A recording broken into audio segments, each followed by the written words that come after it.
আসসালামু আলাইকুম।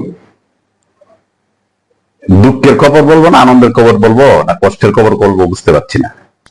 আমার এক ভাই ঈশ্বরগঞ্জের আর কি, ভাই হয়তো আমার ভিডিও দেখে ভাই একজনকে চাকরি দেওয়ার জন্য তো রেফার করছিল।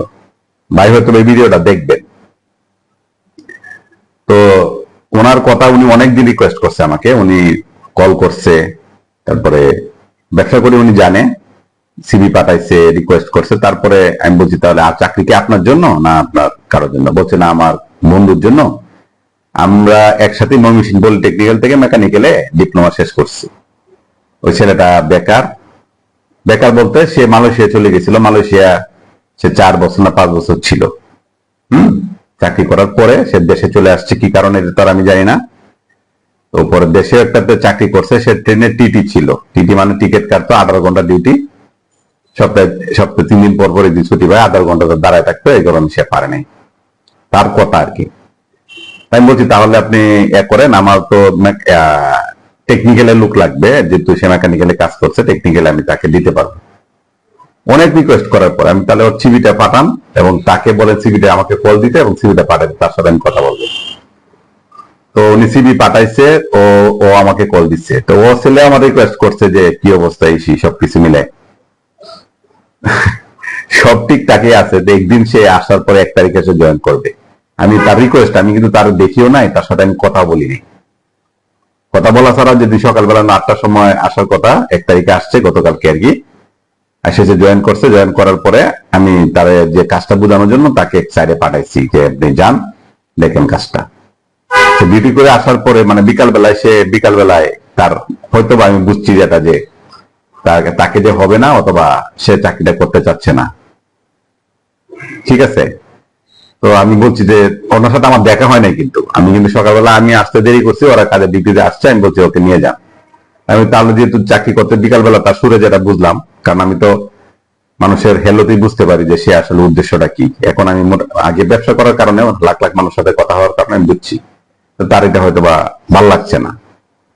আমি বলছি যে দেখা হয় না, একদিন কথা বলে আসছি, দেখা করি। সকালবেলা আসছে, আসার পরে তাকে আমি বলছি যে আপনি একদিন ডিউটি করে আপনি চলে যেতে যাচ্ছেন, এত রিকোয়েস্ট করে এত লোক ধরে আপনি আসছেন, চলে যাবেন, কেমন দেখায়?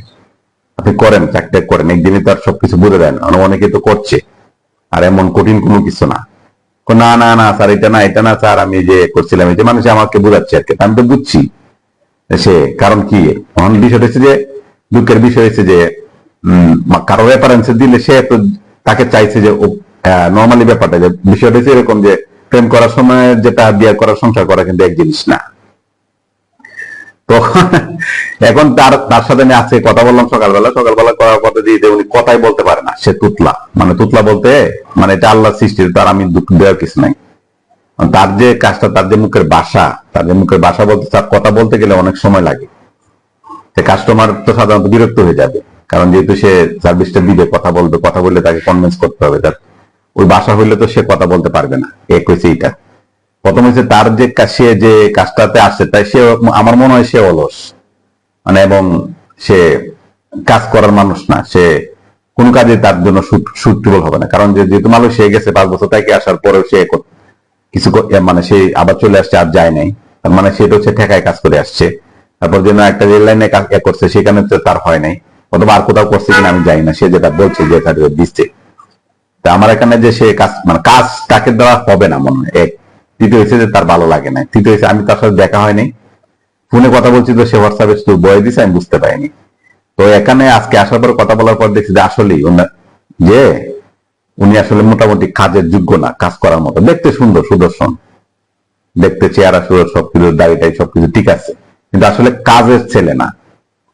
হ্যাঁ, কাজের ছেলে না। কাজ করার মতো যে ছেলে যারা, এরা কাজ করার মতো ছেলে না। ওর জন্য ঠিক আছে, মানে মানে আকাশ যেগুলা থাকে, মানুষ বেকার বলে না, মানুষ বেকারে তো আল্লাহ সরকার বেকার রাখছে।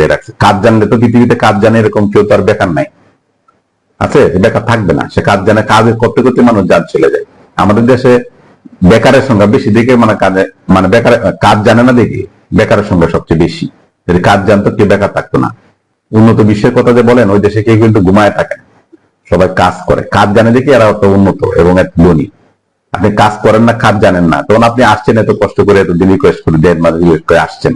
আসার পরে অন্তত আপনি 8 দিন 10 দিন 15 দিন 20 দিন কাজ করতেন, অথবা এক করে দেখতেন, কাজটা দেখতেন। কারণ আপনার সাথে 8-10 জন কাজ করছে না, বিষয়টা এরকম না, কাজ করতেছে। তাহলে আপনি যদি না পারেন, আপনি পারেন দেখতেন, একদিনে আপনি বুঝে পারেন। মানে আপনি এত স্মার্ট, আপনি মানে যারা খারাপ এরা কিন্তু, মানে কাজ খারাপ বলছি বলতে, কাজ করতে যারা না চায় পারে, এরা কিন্তু দেখেই অনেক কিছু বুঝে পারে, এবং ওরা খুব চালু হয়, এরা খুব স্মার্ট হয়, এবং এরা সব জানে। এই কারণে কিন্তু কোনো কাজ পারে না। আমি সাধারণত বাইবা নেওয়ার পর আমি এগুলা দেখি এখন। আগে তো সুদর্শন দেখতাম, কথা বলার স্টাইল দেখতাম, এখন আমি এগুলা দেখি না। তার কাজটা দেখি প্রথমে, 1-2 দিন কাজে করার পরে যে কারা কম্পিউটার কাজটা পারে কিনা। আমি তো আর তাকে জামাই না, আমার তো আমি যেহেতু বেসরকারি প্রতিষ্ঠান, আমার তো এখানে কাজ করে তাদের দ্বারা আয় করে তারপর আমার তাকে সেলাই দিতে হয়, অথবা আমি তো ব্যবসায় করছি, সরকারকে ট্যাক্স দিতে হয়, আমার অফিস ভাড়া আছে, কর্মচারী বেতন আছে, আমার খরচ আছে। তার চেহারা দিয়ে তো আমার এটা হবে না, ঠিক না? তো বিষয়টা হচ্ছে যে ছেলেটা কত কষ্ট করে আসছে, আর তাকে একজন মানুষ 1 মাস পর্যন্ত রিকোয়েস্ট করছে, করে তারপর পাঠাইছে। সে আসার পরে একদিন আধা বেলাতেই তার অবস্থা খারাপ। আরেকটা বিষয় হচ্ছে তার আমাকে কিন্তু এটা বলে নাই যে সে কথা, এটা আমি হয়তো বা, সে যদি চেষ্টা করতে স্যার আমাকে একটা সুযোগ দেন, আমি হয়তো বা ট্রাই করতাম। কারণ কথা বলতে পারে না, সে তুতলা, অথবা কথা বলতে অনেক দেরি হয়, এটা তো তার কিছু না, এটা আল্লাহর আল্লাহ তাকে দিছে, এটা তো হইতেই পারে। কিন্তু তার যদি মেন্টালিটি এরকম থাকে, তাহলে আমি তাকে সুযোগ দিব কি করে? তাকে তো সুযোগ নেই, তাকে কম্পিউটার অপারেটর অথবা কোথাও কথা না বলতে হয়, যেখানে এখানে ওইখানে হয়তো সে বসে থাকতে, হয়তো সেটাও পারবে না, তার কোমর ব্যথা করবে, এরকম হবে। তো বিষয়টা হচ্ছে যে খারাপ লাগতেছে ছেলেটার জন্য, কারণ কষ্ট করে আসছে, তো আশা নিয়ে আসছে, আসার পরে তার এটা হচ্ছে না। আর আমারও খারাপ লাগতেছে ওই লোকটার জন্য, যে রিকোয়েস্ট করে আমার পাঠাইছে। ভাই আপনি হয়তো ভিডিওটা দেখে, যেহেতু আমাকে তাকে পাঠাইছিলেন,